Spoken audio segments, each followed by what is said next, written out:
Sa ngalan ng Ama, ng Anak, at ng Espiritu Santo. Amen. Panginoong Diyos, maraming salamat po sa lahat ng biyayang ipinagkakaloob mo sa aking buhay. Salamat sa bawat umagang ako'y nagigising, sa bawat hiningang iyong ibinibigay, at sa bawat araw na puno ng iyong pagmamahal at kabutihan. Salamat sa lakas na iyong ipinagkakaloob sa aking pamilya, sa aming kabuhayan, at sa bawat pagkakataong binubuksan mo para sa aming kinabukasan. Kahit sa gitna ng mga pagsubok, patuloy kong nakikita ang iyong katapatan at walang hanggang pag-aaruga.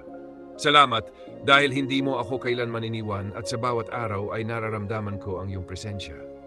Panginoon, naway maging karapat-dapat ako sa mga biyayang ipinagkakakaloob mo at gamitin ko ang lahat ng ito upang makapagbigay ng kabutihan at kaluwalhatian sa iyong banal na pangalan. Mula sa kaibuturan ng aking puso, maraming salamat po sa iyong walang hanggang pagmamahal, awa at mga biyaya.